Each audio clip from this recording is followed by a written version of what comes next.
What's up, everybody? This is Samurai Man, and welcome back to Phoenix Wright Ace Attorney. We're going right back into it, right where we left off. We're in the middle of the first case. We've had our little introduction to all the characters, and now we're about to learn about what the actual murderer, spoilers, has to say about his situation, considering we saw him in the intro. We know he's the killer. But let's see what lies he has concocted.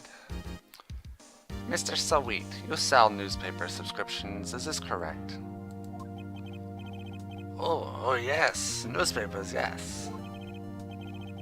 Mr. Sweet, you may proceed with your testimony. Please tell the court what you saw on the day of the murder. Alright, witness testimony. We gotta pay attention for this one. Okay, the witness's account. I was going door to door, selling subscriptions when I saw a man fleeing an apartment. I thought he must be in a hurry because he left the door half open behind him. Thinking it strange, I looked inside the apartment. That was a little bit of Larry there.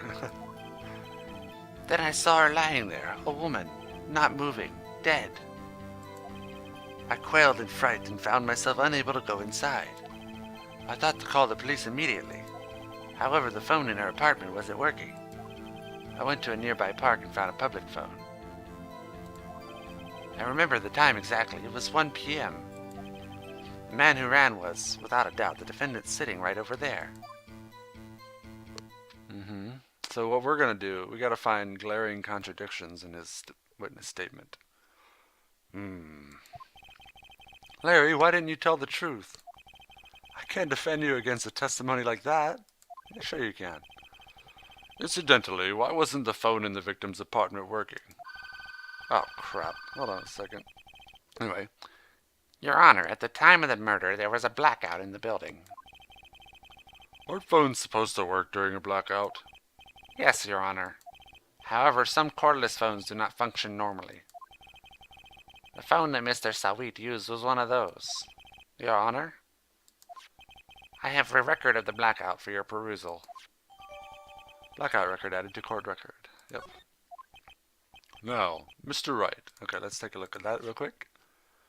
Yes. Okay, noon to 6 p.m. Awesome. Now, Mr. Wright. Yes, yes, Your Honor? You may begin your cross-examination. Highlighted words. Cross-examination, Your Honor? Come on, you know what that is. Alright, Wright. This is it. The real deal. What exactly am I supposed to do? Why, you exposed the lies in the testimony the witness just gave. Lies? What? He was lying? Oh, kind of face palming. Phoenix Wright. I forgot how dense he starts out as, because he's... I guess it's supposed to be, because he's, this is a tutorial, so he's got to act dumb, ask questions so you can learn. Your client is innocent, right? Then that witness must have lied in his testimony. Makes sense. Or is your client really guilty? How do I prove he's not? You hold the key, it's in the evidence. Compare the witness's testimony to the evidence at hand. There's bound to be a contradiction in there. First, find contradictions between the court record. Okay, blah, blah, blah, blah, blah. Yep, you'll see what I mean. Yes, yep. This is just a tutorial. Okay. Yep. Okay. Yeah, I don't need to read that out. It's not really story relevant. It's just tutorial. Cross-examination, witness account. So basically we go through each part of his statement. We've got 5 misses that we can have. They changed that in the next game, but it's not as good right now. Okay. Alright, selling subscriptions when I saw a man flying in an apartment. Okay. Nothing contradictory there. I thought he must be in a hurry. Looked inside the apartment. Okay.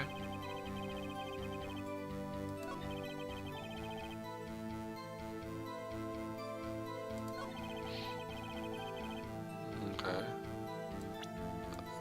I'm gonna check something. What time did she die?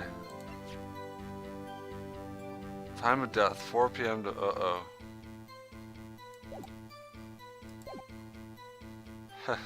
I know where to point out. What time was it, sir? Sometime exactly, it was 1 p.m. So you saw her dead and went to go call in a public phone at 1 p.m.? Didn't she die at between 4 and 5 p.m.? Guess what, buddy? I think I have an objection to that. Objection! You found the body at 1 p.m.? You're sure?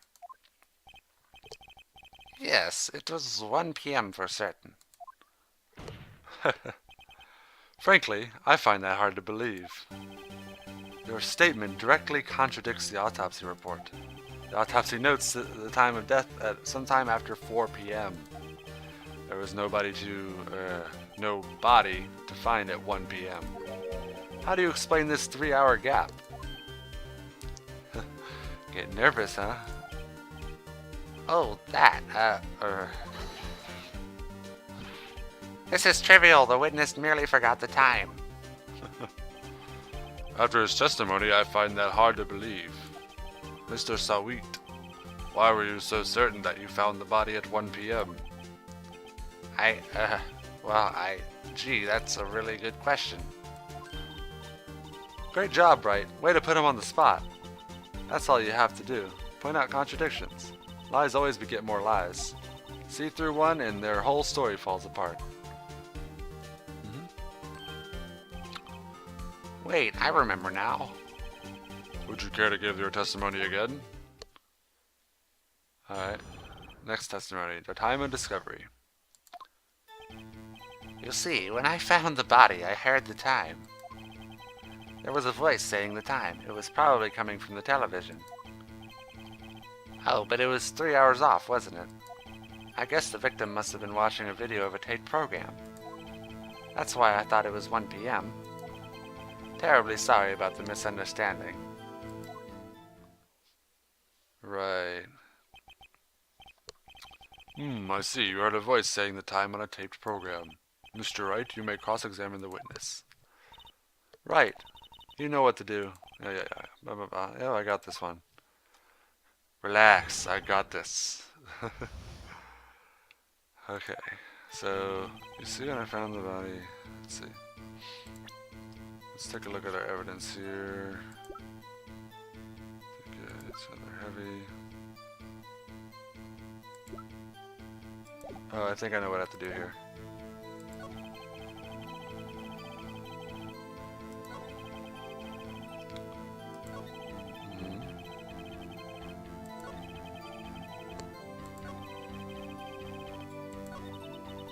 Notice anything suspicious? Oh, okay, hold on. I found the body, I heard the time. Oh, wait a second. Guess what, buddy?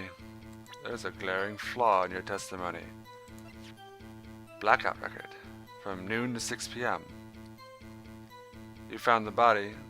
She died 4 to 5, so guess what? Objection! Hold it right there. The prosecution has said there was a blackout at the time of the discovery, and this record proves it.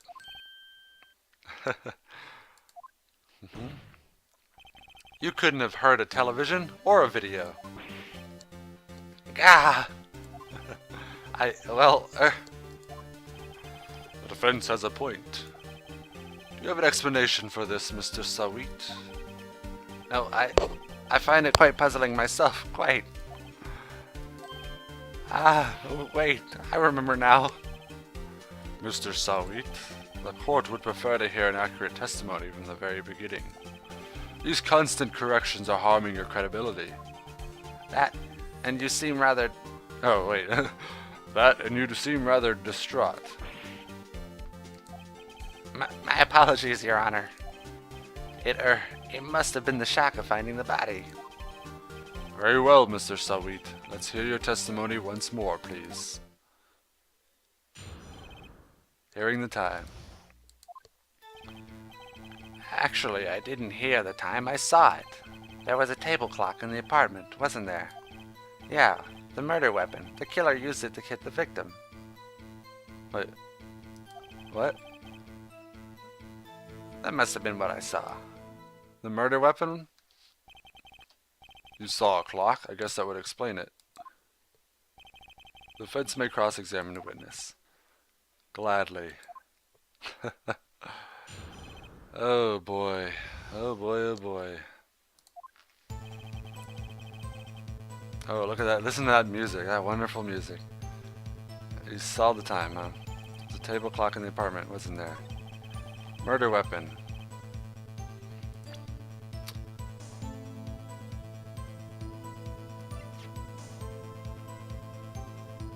Am I supposed to present this or am I supposed to press them? Now, find the contradiction. Okay. Okay. Well, if I hit press, let's see what happens. Hold it. The murder weapon? Yes, the table clock that was used as a weapon. Oh boy, that's what I just said. Something's fishy here. Oh yes, definitely fishy. Because guess what? The murder weapon doesn't look like a clock. It's a friggin' statue. It's not a clock. What are you talking about? Objection! Wait just a moment. The murder weapon wasn't a clock. It was a statue. Now how is this supposed to be a clock? Oh, the epic music. It makes you feel like a badass. It's the cornered theme. It's one of the best songs in the entire series. You with your objections and your evidence. Just who do you think you are? Just answer the question, Mr. Sweet. Hey, I saw it there, okay? That's a clock. Your Honor, if I may. Yes, Mr. Payne. As the witness stated, this statue is indeed a clock. The neck is a switch. You just tilt it and it says the time out loud. As it doesn't look like a clock, I submit it as a statue. My apologies. I see. So the murder weapon was a table clock after all. Well, Mr. Wright, it appears that the witness's testimony was correct. This is a clock. Do you have any problems with this testimony now? Yes. Does that look like a clock to you? How would he know it's a clock unless he handled it? Your Honor, there's a gaping hole in the witness's testimony. The only way he could have known the weapon was a clock is to hold it in his hand. Exactly. But the witness testified that he never entered the apartment. Apartment. Clearly a contradiction. Indeed. The witness knew it was a clock because he went into the apartment, obviously. Because you're lying. You're lying. You were inside the apartment on the day of the murder. Oh yeah, prove it. Prove I went in there. I'll do better than that. I can prove you were the one who killed her. You struck her with the clock and the shock of the blow triggered the clock's voice. That was the sound you heard. Badassery. Man, I got chills from this music. God. Oh. Goosebumps. Alright. Order in the court. Intriguing. Please continue, Mr. Wright. Yes, Your Honor.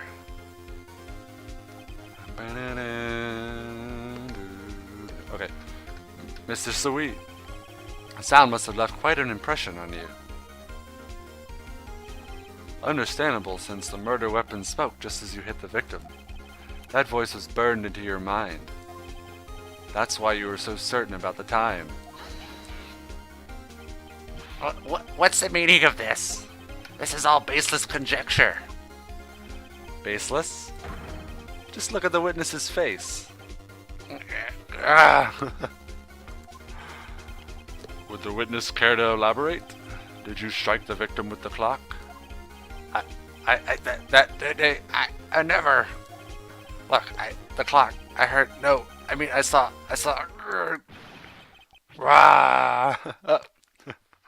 Wig to face.